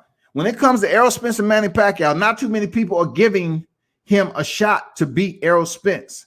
So that, in my opinion, is a fight that's all about the money and nothing about legacy. The name itself is going to resonate as it is. But at the end of the day, Manny Pacquiao still has 7 losses, but he has a name, Manny Pacquiao. But your legacy there, Errol Spence, your legacy is you have been competing and campaigning in one division. Now, are you able to complete the objective that you set out for? Your goal is to become undisputed. That's not Terrence's goal. He's already been undisputed. It's your goal to be undisputed welterweight division. Can you do it? Shout out to Tony Boswell, man. Appreciate your support all the time. Salute to you. He says salute at WCS in the chat. Working and listening. I appreciate you, bro. Hopefully everything is going great out your way, man. No top fights are easy, WCS. I beg to differ. There are top fights that's easy. It's according to what makes it a top fight. A top fight in a championship arena, not all the time is easy. We've seen that. We've seen championship fights. Are we talking about a challenger to champion? Are we talking about 2 champions? Because we've had some easy fights now. We've had some easy fights, some lopsided fights. That was for championship. A lot of people mentioned a one-sided affair with Mikey Garcia. Some people mentioned Danny Garcia, Errol Spence. Some people look at the Teofimo Lopez for Lomachenko. I'm just giving you, more recent fights that include the championship that wasn't as difficult as people thought they would be. Let's just go back to Jermell Charlo and Jason Rosario. Those are considered top, right? Those are for championships. Those are for championships. What about Rocky Fielding and Canelo Alvarez? Body shot, 3rd round. What about damn Sergey Kovalev?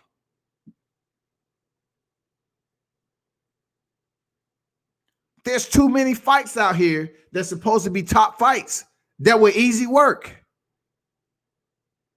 Jason Rosario, Julian Williams. That was a championship fight. Gennady Golovkin. Camille Zarameda. That was a pretty one-sided affair. So I don't agree when you say top fights. No top fights are easy. Yes, there are top fights that are easy. What are we talking about? We talking about 2 champions, or are we talking about champion versus challenger? Because either way it goes, that's at the top of the food chain, but that doesn't mean it's going to be easier. I agree, Conor. They both won Pac-Man.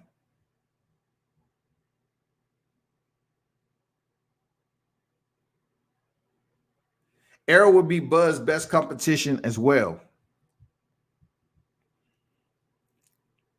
We're not disagreeing with that. I never said Errol would not be Bud Crawford's best competition. You never heard me say that. That would be lunacy to say that Errol Spence will not be Bud's best competition. But what I'm saying, TJ, is that Errol Spence comes up short against Bud Crawford. Errol Spence has been making too many excuses lately. He's just been making too many excuses. For him to say he don't know why Bud Crawford is there, and he said he don't need me. He don't need you for a legacy, bro. I said it 100 times. Terrence Crawford don't need Errol Spence for a legacy. He don't fucking need him. Both of these guys stop fighting today. Who makes it to the Hall of Fame off the first ballot? Bud Crawford. Based off what he has done already, he makes it in there before Errol Spence.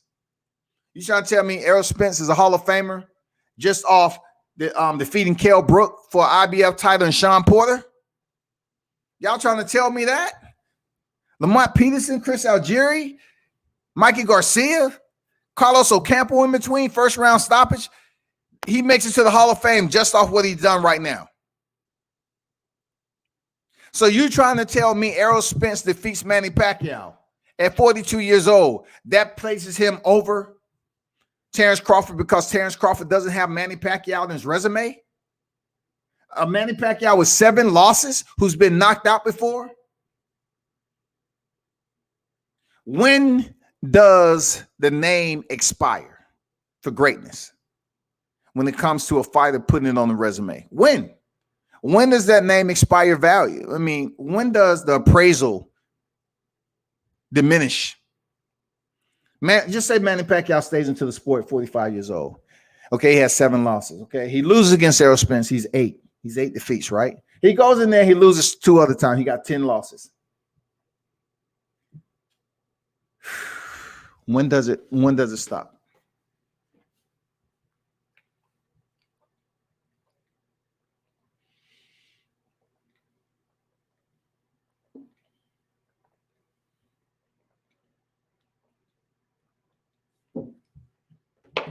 When does it stop, man? I mean, that's just an open question, man. Okay, I feel you on that. Champ versus champ. And then again, TJ. Not all of them are competitive. I can run you a list of comparisons. Belts are everywhere in boxing. So I disagree with you on that. It has to be champ versus champ in the rankings, right? But also, when you're talking about champ versus champ, we need to understand how that other champ, okay, how's that one champ? How many belts does he have? And what is his ranking as far as the way the public perceives him off his resume and opposition? Are we talking about a champ who picked up a belt because somebody popped positive and they was able to damn fight for a vacant title? And now they're sitting here, like just say, for instance, Rolly Romero. He's a champ. It don't matter if he's an interim. Look how he got his belt. Obviously, he lost. Boxing has so many avenues on how you can pick up a championship, a legitimate championship.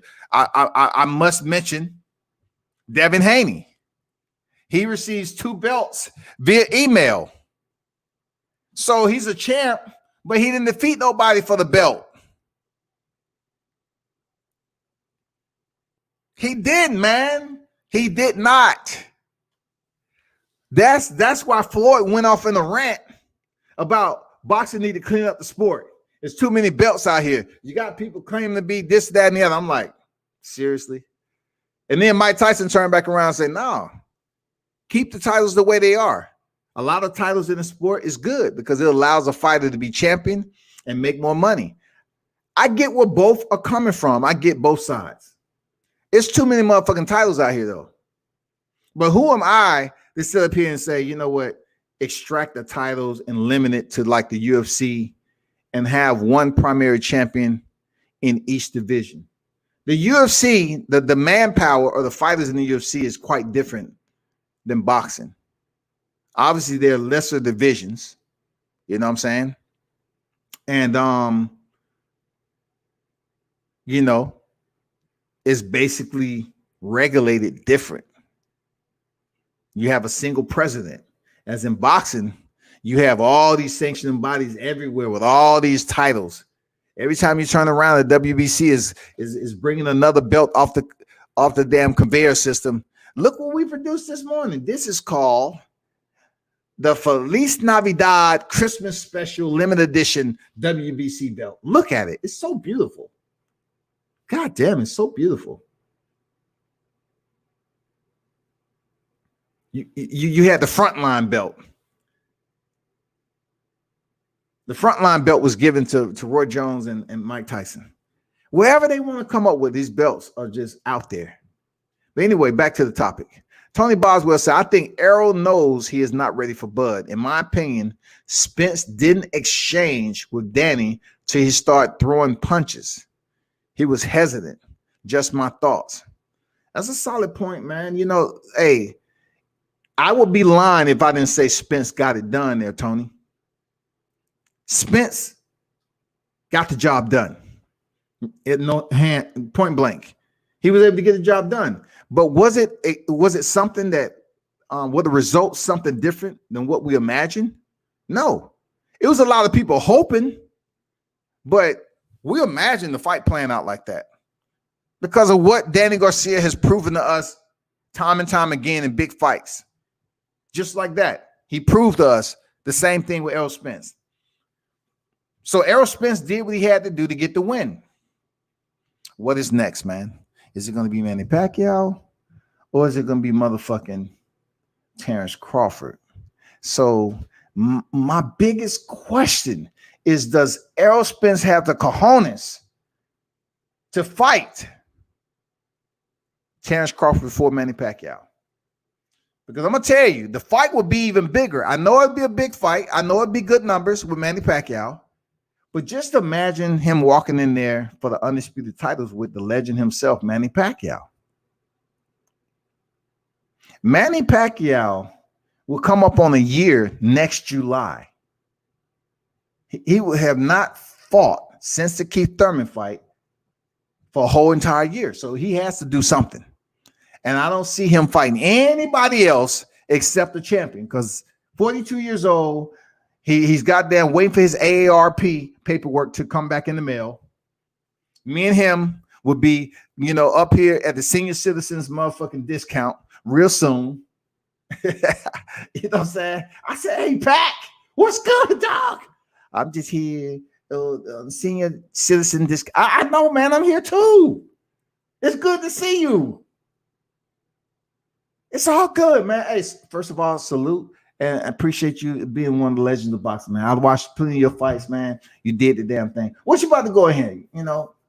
What you ordering? Some chicken fried steak? What are we talking about today? Because they got, for senior citizens, they got 60% off today. I'm telling you, man, Manny Pacquiao is damn near close to AARP. Remember, is Errol Spence willing to fight Terrence Crawford before Manny Pacquiao? I'm just gonna go out and I'm gonna hold true to my square and say no. I think he fights Manny Pacquiao first, gets the check because it gets a 2-for-1. He gets this big check with Manny Pacquiao. Manny Pacquiao gets to get the a proper send off as an elder statesman going back to the Philippines. And I guess resume his freaking political career. And then Errol Spence now is faced with the last stand. That is what I'm going to call it. The last stand. This is why I call it the last stand, people. Errol Spence stepping in there with Bud Crawford is to essentially attempt to complete his goal of becoming undisputed in the welterweight division, right? That's the last stand, Terrence Crawford. That is the last stand for him, is Terrence Crawford. I don't care if Sean Porter faced Terrence Crawford before Errol Spence. Sean Porter, I don't see him beating Bud Crawford. But Errol Spence has to face Terrence Crawford as a last stand in the welterweight division to basically consummate his goal in becoming welterweight undisputed champion. He has to go in there and prove to everyone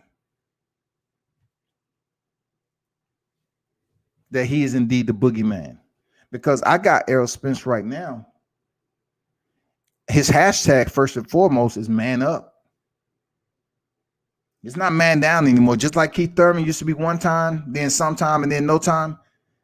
Errol Spence hashtag is man up right now. And I'm not sure at all where the boogeyman is at. When if I type the boogeyman out on a thumbnail, I'm going to goddamn reduce that opacity down to motherfucking 15%. I'm going to put that motherfucking boogeyman, I'm going to type that shit out and put the opacity down to damn 15 to 20%, dog. Because that's what I'm looking at with Errol Spence right now, man.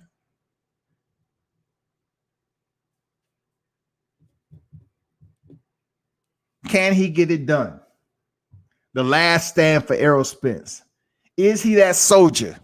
Because man, Bud a dog, man. Both of these motherfuckers a dog, but I get the edge to Bud. Just the total cachet of what he presents, the problems that he presents to Errol Spence. I'm going with Bud Crawford. If no ifs, ands, or buts about it. No, I mean absolutely no compunction whatsoever, people. I'm going for Bud Crawford.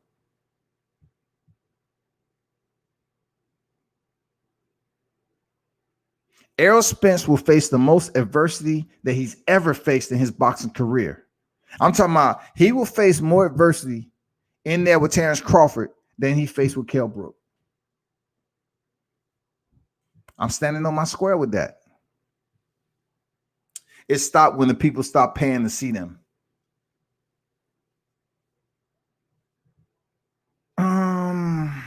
People not seeing fighters. Now we was forced into a pandemic where you know that's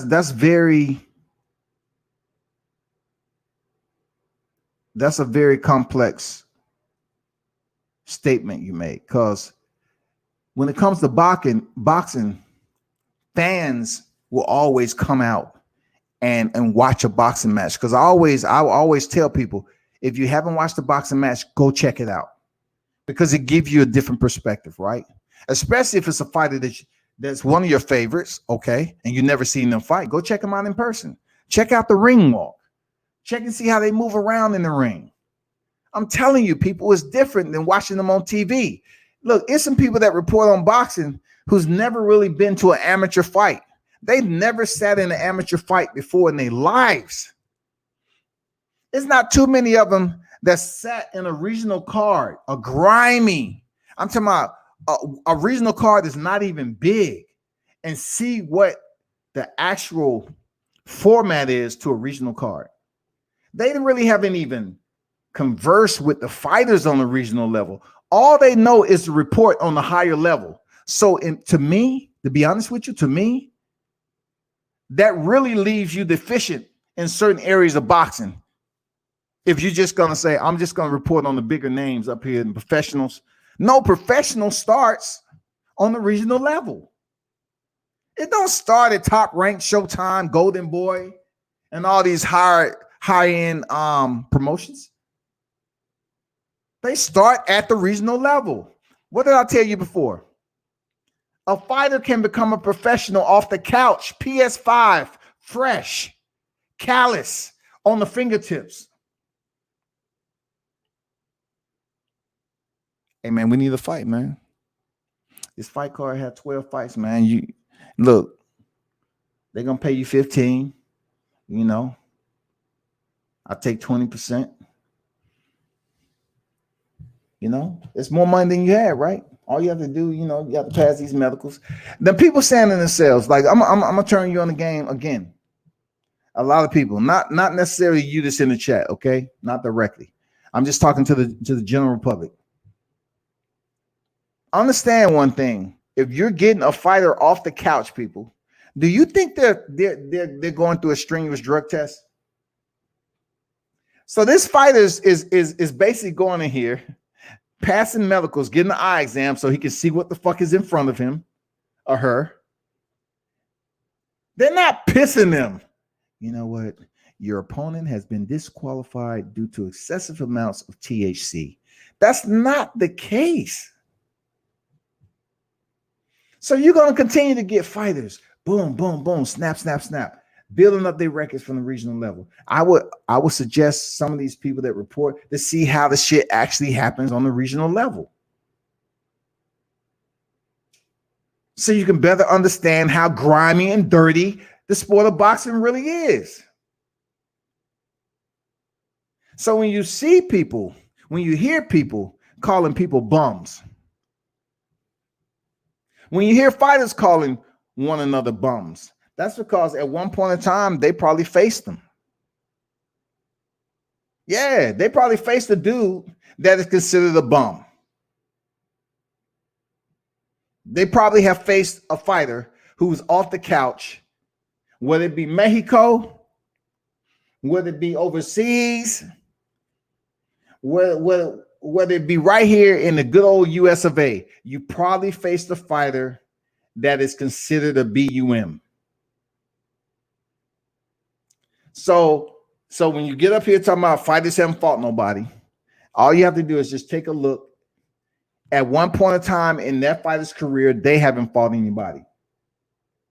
That's the way it is.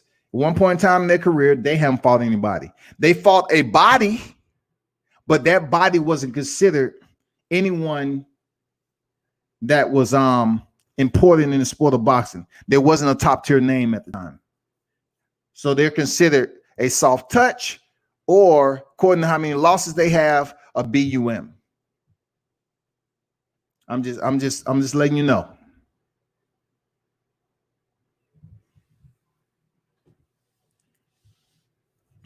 TJ say the casuals, I should say. I was just talking about, off your last, I'm just looking at everybody will always tune in to boxing one way or the other. But when it comes to the higher tier names wanting to place themselves on a higher value scale, then it becomes how many views were you able to get on regular TV or PPV?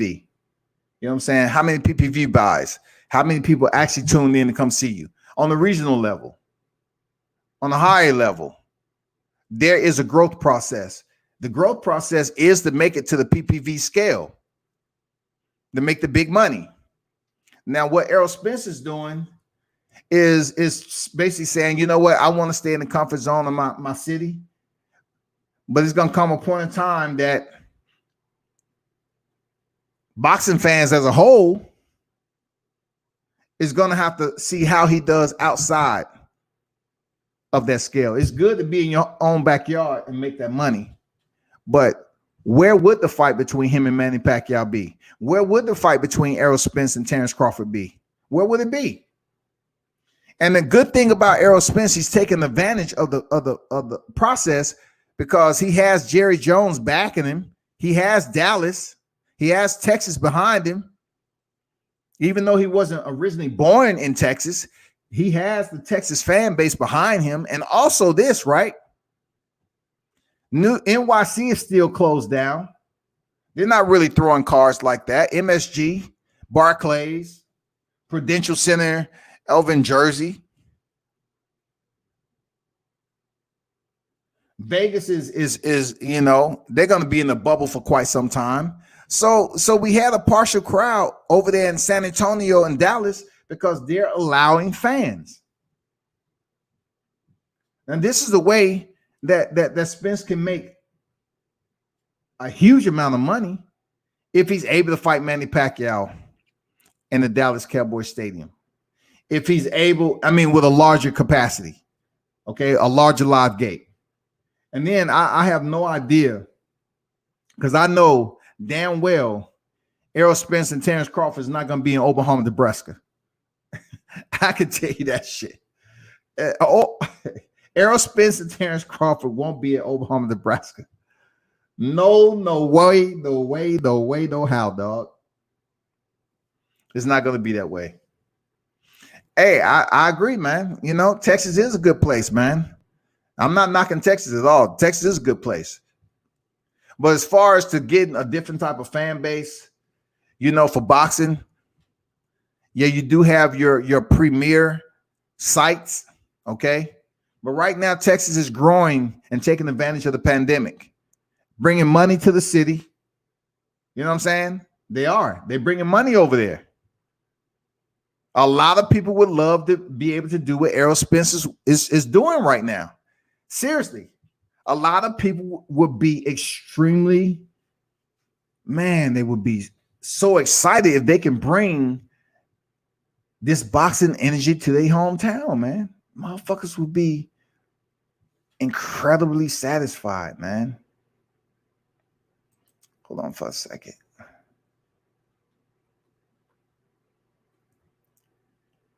But that shit ain't that easy, bro.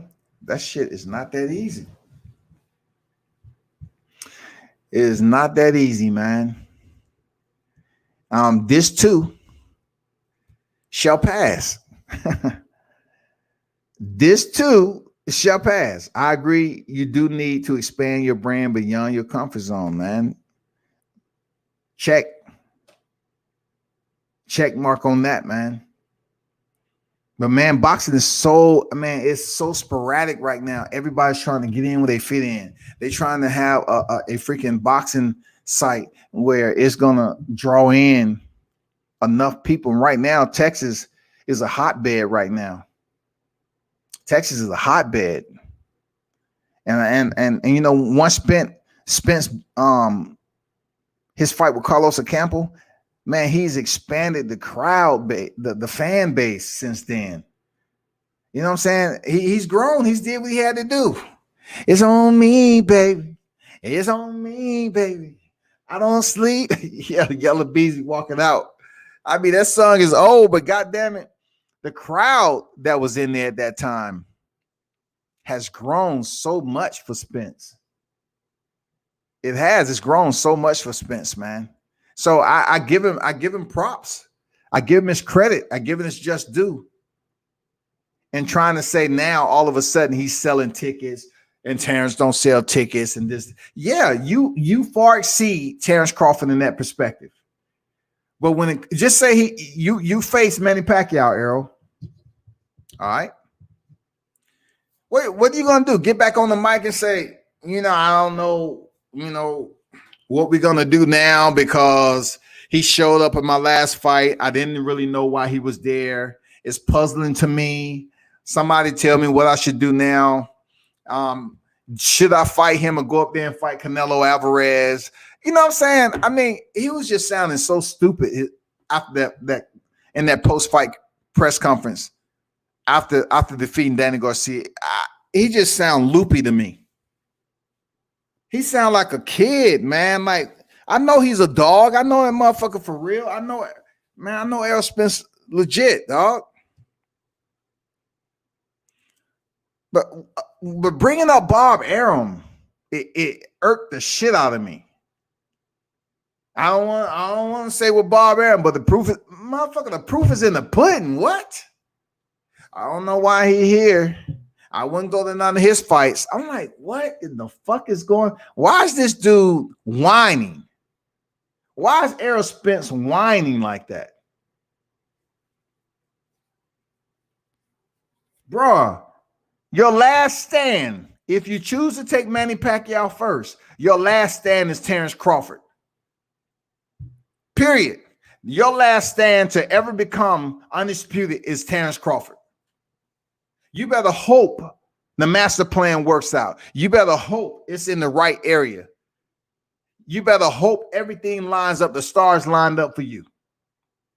Because you go to the 154-pound division and without being undisputed, it's only going to get tougher from there. And I definitely don't see you unifying the 154-pound division. I don't see it. I don't see it. So this is your last stand down here in welterweight division to even put any type of stamp on your name. Zab Judah has been the damn last undisputed at welterweight. Guess what? In order for you to take his place, you got a hell of an opposition at the end of the motherfucking line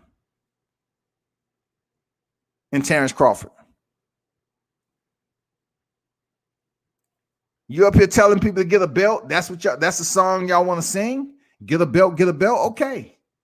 Now, the entire time he had a belt, you have chose to face Sean Porter in between that because you felt he was the easier go. And then you got the belt, but yet you saved the hardest part for last, knowing that if you say you're going to unify and clean out and you want to go on damn boxing scene and say you're on the verge of cleaning out the division where you have Terrence Bud Crawford next, or you have him as your last opponent for the undisputed titles. Either way, you're going to be in for one hell of a night. But I just can't wait for the press conference. God damn it, I just can't wait. I can't wait. I can't wait. But I appreciate that input there, TJ. Everyone who stopped through. And you know what it is. Continue to support the channel, subscribe, share the content. Man, it's fight night. I'll be back on later. I will definitely be back on later. But, you know, shout out to Triple G, even though he's another overrated fighter that I've been talking about. I appreciate his head movement last night. And he finished off another soft touch. That's what Triple G does. Put the marshmallows close to the fighter and goddamn eat them motherfuckers. That's what Triple G does, goddamn it. Soft. He wouldn't have it any other way, goddamn it, for real. He's still sitting up here waiting for Canelo Alvarez.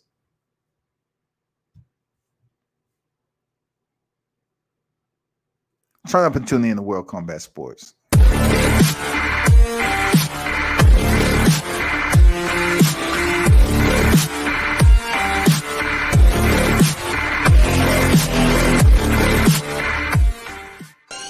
What up, it's your boy Roy Jones Jr. and right now you tune in to World Combat Sports.